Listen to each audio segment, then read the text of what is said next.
Hello everyone. तुमचा पवन master computer guide या YouTube चॅनलवर सर्वांचं स्वागत करतोय.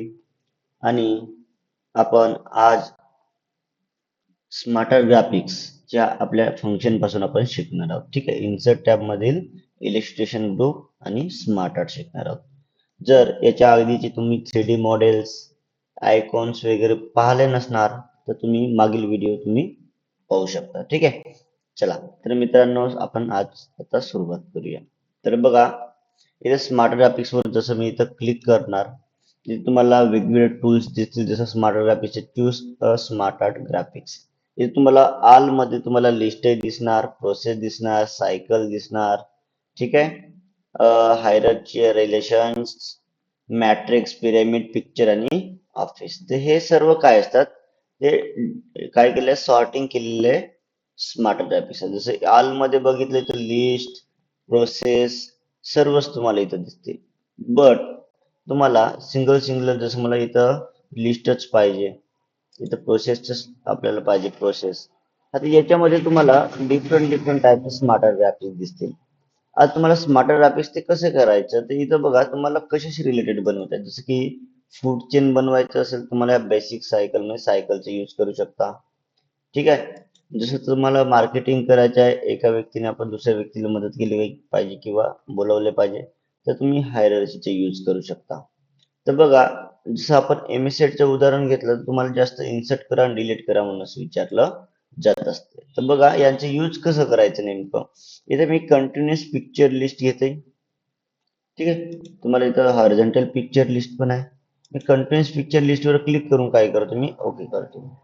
म्हणजे काय, या ठिकाणी नावामध्येच पूर्ण अर्थ आहे. बघा, जसं की इथं कंटिन्युअस पिक्चर लिस्ट घेतलं, यामध्ये तुम्हाला हा एक पिक्चर साठी पण ऑप्शन दिलेला आहे आणि टेक्स्ट पण दिलेला आहे. इथं पण आहे पिक्चर साठी आणि टेक्स्ट. मग तुम्हाला इथे वाढवता येणार नाही का, जसं की हा एक शेप आहे, हा एक काय आहे, शेप. तर बघा, शेप असल्यामुळे तुम्हाला फॉर्मॅट टॅब दिलेला आहे आणि हा पूर्ण ग्राफिक्स असल्यामुळे ते स्मार्ट आर्ट डिझाईन टॅब म्हणून पण दिलेला आहे. ठीक आहे. डिझाईन टॅब आणि फॉर्मॅट टॅब. आता डिझाईन मध्ये बघा, तुम्हाला एखादा शेप वाढवायचा आहे, याच्या नंतर म्हणजे याच्या उजव्या बाजूला येईल आणि याच्या आधी म्हणजे बिफोर मध्ये येईल. बघा, इथे तुम्हाला लेफ्ट साइडला डिझाईन टॅब मध्ये ऍड शेप, याच्यामध्ये बघा आफ्टर आणि बिफोर दिलाय. जो सिलेक्ट केला त्याच्या बिफोर म्हणजे आधी येईल, आलेला आहे, आणि याच्या नंतर म्हणजे तिकडे जाईल. चला, हे असं ओळखता येणार नाही, परंतु शेप तुम्हाला वाढलेले दिसतोय. आता इथं नवीन काय काय द्यायचं बघा. इथे मी काय करतो, जसं आपण बर्ड्स मध्ये देऊ पिकॉक.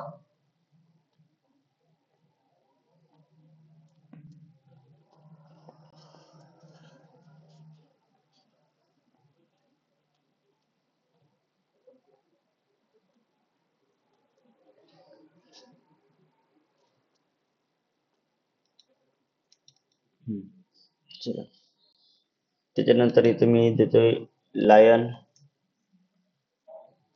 आता मला असं क्लिक नाही करायचं, मला स्टेप बाय स्टेप जायचं आहे. तर बघा, या ठिकाणी इथे जसं तुम्ही क्लिक करता, इथं तुम्हाला टेक्स्ट पेन म्हणून दिलंय. काय दिलंय, टेक्स्ट पेन.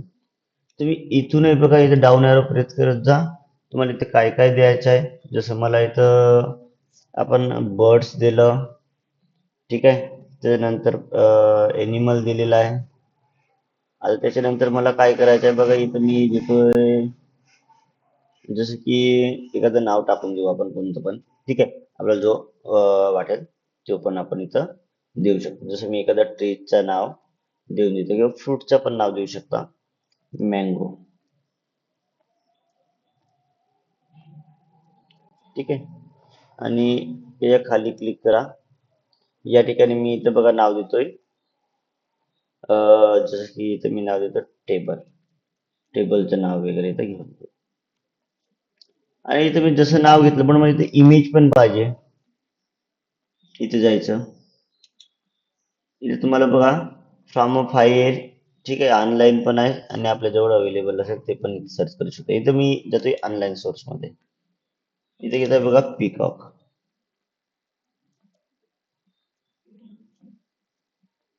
पीकॉक, आता कोणतं बर्ड इथं पीकॉक हवं आहे, मी इथे सिलेक्ट करणार. सिलेक्ट केल्याच्या नंतर इथे इन्सर्ट हायलाइट होऊन जाईल, इथे क्लिक. आलेलं आहे. इथं पण तुम्हाला इथं दिसेल. सेम तस या ठिकाणी मी इथं लायन घेता, इथं क्लिक, इथं online pictures, lion, click, then insert, इथं क्लिक, आपला आवडीचा फ्रूट तुम्हाला पण आवडत असेल मित्रांनो.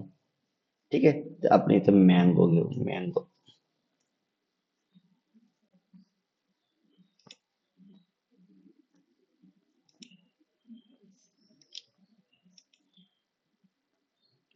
ठीक आहे, इथे इन्सर्ट केलेलं आहे बघा. त्याच्यानंतर इथं टेबल आहे. तर टेबल हा या ठिकाणी टेबल यूज करून घेऊ.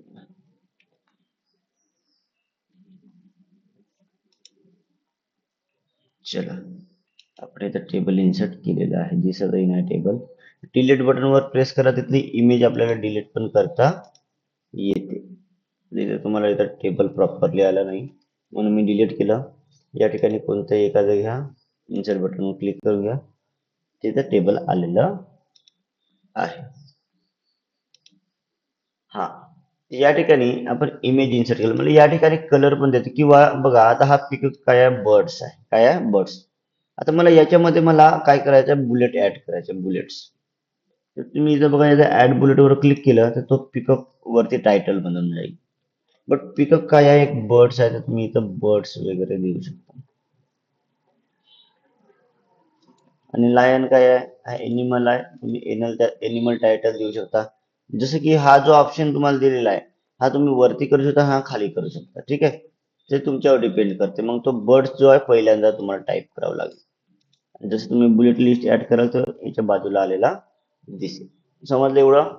त्याच्यानंतर आहे बघा, याला क्लोज करून घेऊ. हा जो आहे, हा जो शेप आहे, ठीक आहे, काय आहे, हा जो शेप आहे. आता इथं प्रमोट केलं तर बघा, इथं काय सेपरेट होऊन जाईल. डिमोट केलं तर एकत्र येईल. आणि तसंच मला या बाजूचे जे पिक्चर्स आहेत, मला या बाजूला पाहिजे, ते इथं लेफ्ट टू राईट दिलेलं आहे. क्लिक करून घ्या, राईट टू लेफ्ट, रिटर्न आणता येतो. आणि तसंच बघा, हा जो लायन जी इमेज आहे, मला इकडच्या बाजूला पाहिजे, इकडच्या बाजूला, म्हणजे बिफोर केलं तर समोर येईल, आफ्टर केलं तर मागे जाईल. आणि सपोज मला याचा लेआउटच चेंज करायचा असेल तर इथे तुम्ही कोणत्याही लेआउट मध्ये बदलू शकता बघा. कंडिशन आहे, जिथे पिक्चर ऑप्शन असते तिथंच तुम्हाला हे प्रॉपरली बदललेले दिसतील. आणि त्यासोबत इथं कलर पण दिले आहेत, तुम्हाला कोणत्या कलरने द्यायचं आहे. ओके, व्यवस्थित आलेलं पण आहे. आणि इथं स्टाईल दिल्यात बघा, स्मार्ट स्टाईल. आपण लेआउट चेंज केलं, स्मार्ट स्टाईल. हा, आणि इथं बघा, लेआउट मध्ये गेल्याच्या नंतर इथं मोर लेआउट ऑप्शन दिलेला आहे. मोर लेआउट मधून तुम्ही अधिकचे लेआउट इथून चेंज पण करू शकता. ठीक आहे, बट मी बदलवणार नाही, कारण मी आपण पिक्चर सारखं ऑप्शन दिलेलं आहे. बट स्मार्ट ग्राफिक्स क्वेश्चन मध्ये राहते बघा, बीआयडी तुम्ही सोडवणार, जेव्हा सोडवणार तेव्हा त्यावेळी इथं बघा, इथं जो शेप दिला स्मार्ट ग्राफिक्स काढून टाका म्हणतो. एखादा ऑब्जेक्ट वर सिलेक्ट करायचं असं आणि असं डिलीट करायचं, शेपच डिलीट होते. मग स्मार्ट ग्राफिक्स काढायचं असेल तर पूर्ण आल्ट सिलेक्ट करायला लागेल. तर कसं सिलेक्ट करायचं बघा, त्या कोणत्याही असं लाईनवर सिलेक्ट करून घ्यायचं आणि कीबोर्ड वरून डिलीट बटन प्रेस करायचं. कोणतं, कीबोर्ड वरून डिलीट. मी तुम्हाला बघा डिलीट बटन शो करतोय, तुम्हाला इथं डिलीट बटन दिलेली आहे. ठीक आहे, दिसतंय. इथं क्लिक करून घ्या, तुम्हाला ते बटन डिलीट करता सुद्धा येईल. ठीक आहे, डिलीट आपण करत आहे, डिलीट केलेला आहे. त्याच्यानंतर बघा, मी परत एकदा अंडू करून घेतो, मी मागे घेतो. माझ्या मित्रांनो, कंट्रोल झेड म्हणजे अंडू. आता बघा, डिलीट करायच्या अगोदर या ठिकाणी स्मार्ट ग्राफिक्स असल्यामुळे तुम्हाला फॉर्मॅट टॅब आहे म्हटलं, आणि फॉर्मॅट टॅब म्हणजे कलर सेम राहतील, काही चेंजिंग राहणार नाही तेवढं प्रॉपर. ठीक आहे, तर तेच ऑप्शन तुम्हाला दिलेला आहे, टेक्स्ट फिल, शेप फिल, जे काही असेल ते तिथल्या तिथंच तुम्हाला चेंजिंग झालेलं दिसेल, एक्स्ट्रा काही दिसणार नाही. म्हणून आपण जेवढं आहे तेवढं मागील भाग तुम्ही व्यवस्थित तपासा. यानंतर इथे आहे रिसेट ग्राफिक्स. आता रिसेट ग्राफिक्स म्हणजे काय, जेवढं तुम्ही कलरिंग वगैरे सर्व दिलेलं आहे तो काय होतो, निघून जातो रिसेट ग्राफिक्स मध्ये. सुरुवातीला जसं होतं तसं येऊन जाईल. चला, याला काढून टाकू. तर अशा प्रकारे तुम्हाला स्मार्ट ग्राफिक्स इन्सर्ट केलेला आहे. रिसेट कसं करायचं, त्यांना फॉर्मॅटिंग किंवा लेआउट कसं बदलवायचं, ठीक आहे, लेआउट कसं बदला ते पण सांगितलेलं आहे. आणि त्याच्यामध्ये फॉर्मॅटिंग कशी करायची, या इन्सर्ट मध्ये आपण स्मार्टर ग्राफिक्स शिकलेलं आहे. चला तर मित्रांनो, व्हिडिओ कसं वाटला नक्कीच कमेंट करून सांगा. असेच नवनवीन व्हिडिओ पाहण्यासाठी आपल्या युट्यूब चॅनलला पवन मास्टर कम्प्युटर गाईड या युट्यूब चॅनलवर तुम्ही सबस्क्राईब करा. ठीक आहे, आणि आपल्या जे MSIT करणारे असतील मुलं त्यांना पण पाठवू शकता, किंवा ज्यांना ऑफिस शिकायचं आहे त्यांना पण पाठवू शकतात. चला तर मित्रांनो, बाय बाय.